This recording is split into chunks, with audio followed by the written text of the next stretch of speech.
Удаан хүлээсэн Spider-Man Brand New Day-ийн анхны бүрийн хэмжээний трейлер цацагдлаа. I'm just a neighbor from across the hall. Friendly neighbor. Энэхүү трейлер фэнүүдийн хүлээлтийг бүрэн давж олон сонирхолтой зүйлийг үзүүлсэн юм. Тэгвэл өнөөдрийн бичлэгээрээ шинэхэн трейлердээ гарсан онцлог зүйлсийг breakdown хийж ярьцгаая. 2017 онд гарсан Spider-Man Homecoming-оос хойш Far From Home, No Way Home гэсэн 3 киног Sony болон Marvel Studios хамтран хийсэн. Sam Raimi-гийн 2002 онд нээлттэйсэн Spider-Man миний амьдралыг өөрчилсөн кино. Мөн хамгийн хайртай трилогуудын маань нэг. Гисэдэж John Watts-ийн бүтээсэн 3 кино нь гуруула чанартай, нийтээр нь хараад үзвэл одоогоор хамгийн шилдэг хүн алзын трилог.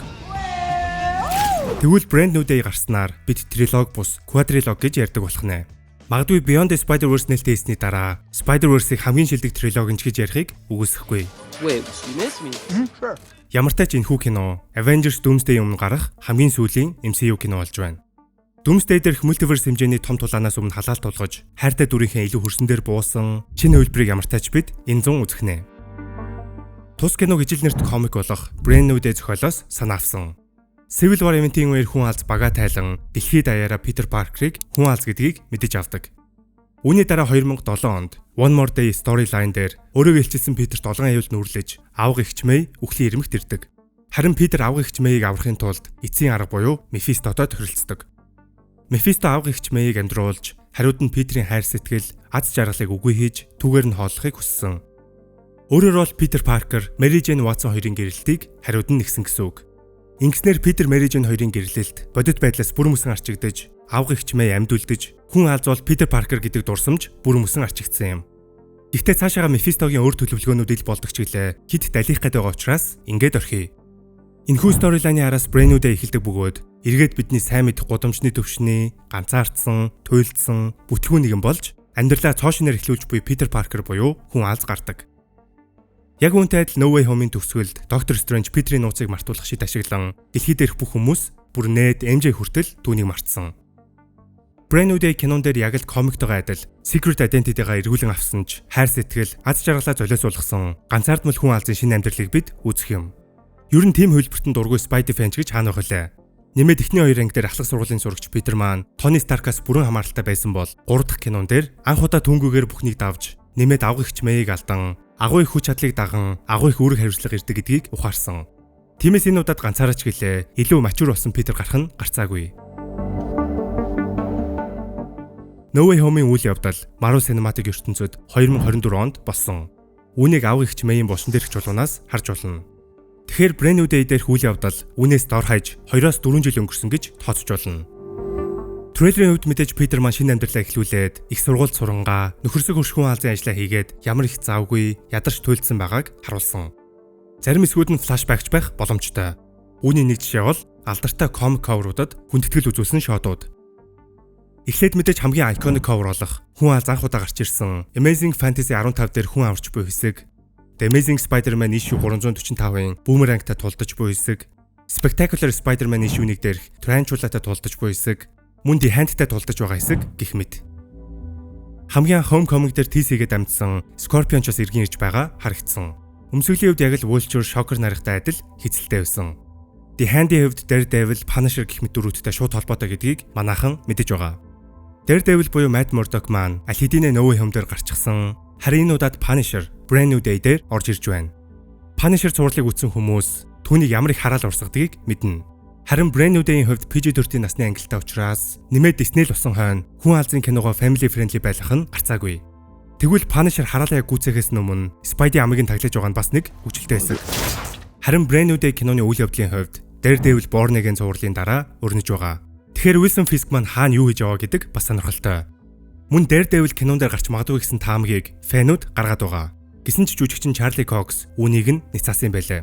Гэхдээ хэн мэдлээ? Худлаач ярьж явах боломжтой. Харин комикны алтартай эсгүүдээс гадна Spider-Verse-с санаа авсан гэмээр эсгүүд трейлер дээр гарсан.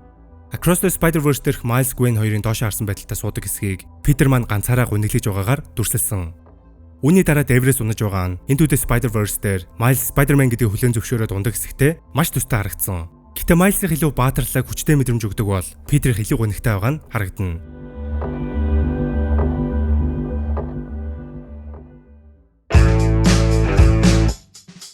Трейлер дээр гарсан хамгийн чухал зүйл бол мэдээж хүн алзын өөрчлөлт. Питер ухаан алдаж унаад яг л агуулдаа шиг торон дунд сэрдэг. Энэ үед веб шүүтергүүгээр унсан ч яг л Тоби Магуайрын хүн алт шиг органик тор гарган зүгддэг. Харин энэ хэсэг дээр түүний шинэ органик тор өмнөх веб шүүтрээр гардаг байсан торноос нь хамаагүй л хүчтэй веб слинг шот хийж байгааг харуулна. Катанаг хүртэл хугалах хэмжээний. Зарим хүмүүс Питерийн нүдэнд харлаж байгаа хэсгийг Main Spider төрж байна гэж таамаглаж байгаа. Үнний ортооч байж магадгүй. Энэ нь Питер Брюс Баннертай уулзаж түүний ДНК мутацид орж байгааг, энэ нь маш аюултай гэж ярьж байгаатай холбож болно. Мөн органик тор гаргадаг болсон Spider-Sense нь илүү сайжирч байгааг трейлер дээр тодтогон харуулсан. Сонирхолтой нь Тони Старкийн оршуулгаас өөр Брюс Питер хоёр нэг сценд орж байгаагүй.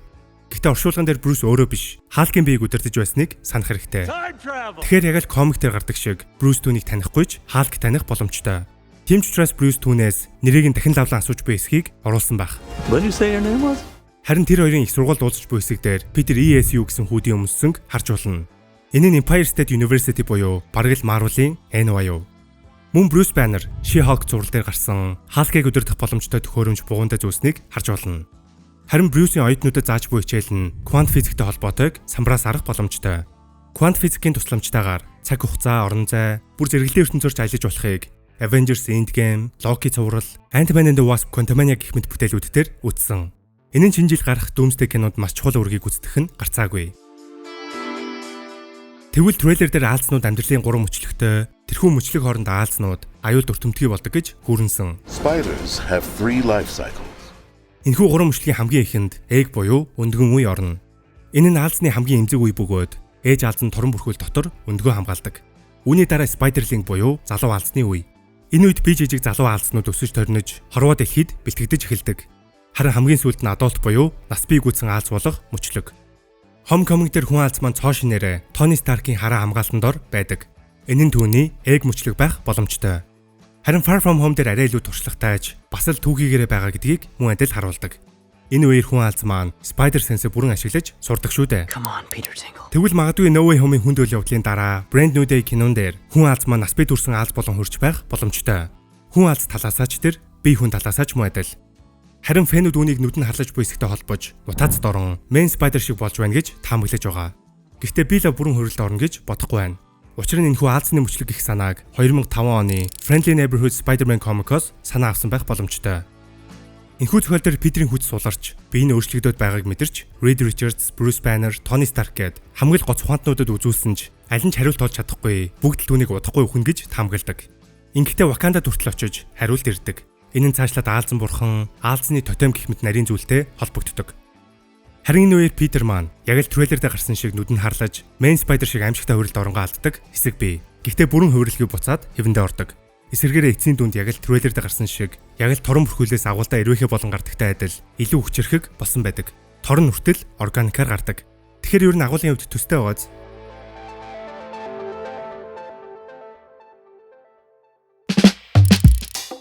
За тэгвэл жүжигчин Sadie Sink энэ кино тоглож байгааг ихэнх нь мэдэж байгаа.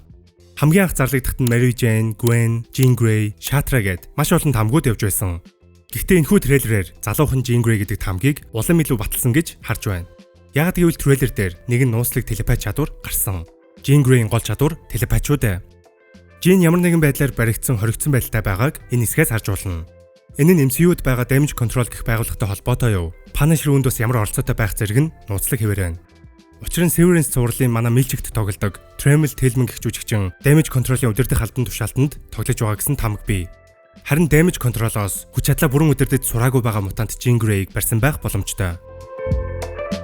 Ямар ч тач одоо явж буй Multiverse Saga Doomsday-ээр дуусгар болж мутант сагагаар үргэлжлэнэ гэж хараад байгаа. Ингэхдээ шинээр хийх X-Men нь залуу мутантуудаас бүрдэн гэж дурдсан. Тэгэхээр Sadie Sink-ийн дүр залуу Jean Grey гэдэг нь бүр ч илүү төхөж очиж байна. Marvel Cinematic Universe үндсэн ертөнцийн мутантууд X-Men гэж гаргаагүй байгаач мутац гэдэг ойлголтыг аль хэдийнэ оруулаад ирсэн. Өөр ертөнцийн X-Men-ийг хүртэл TC-гээд амжсан шүү дээ. Doomsday дээр Fox-ийн хуучин X-Men-ийг жүжигчтэйг ашиглаад фэн сервисээ хийгээд өөрсдийн үндсэн ертөнцийн X-Men-ийг Sadie Sink гэх мэт залуу жүжигчдээр бүрдүүлэх бах. Эсвэл өөр нэгэн таамаг байгаа нь хэдгэн бурхан Shatra энэ кинонд гарна гэсэн шуум оны өмнө явсан. Энэ нь ч өөрөө түрүүнд дурдсан хүн аалзын мөчлөгийг харуулах сторилайнтай холбогдох боломжтой. Шатрагийн талаар Анансигийн бичлэг дээр ерөнхий ярьчихсан болохоор та бүхэн тэр бичлэгнээс үзэх боломжтой шүү. Ямар ч тач Spider-Man Brand New Day-ийн анхны бүрийн хэмжээний трейлер үнэхээр гоё байлаа. Олон сонирхолтой зүйлийг харууллаа. Миний анзаараагүй, дурдаагүй өөр олон зүйлч бас байгаа бах. Ямар ч байсан киногоо тэсэн ядан хүлээж байна. Нэмээд Шанчигийн нариулагч Destin Daniel Craig ажиллаж байгаа учраас акшн сайн болно гэдэгт бүрэн итгэлтэй байна. За тэгээд бичлэг таалагдсан бол лайк, subscribe-а дарахаа бити мартаарай. Мөн манай сувгийн үйл ажиллагаа дэмжих хүсвэл доор байгаа дансаар донешн илгээх боломжтой. Дараагийн бичлэгээр уулзцаая.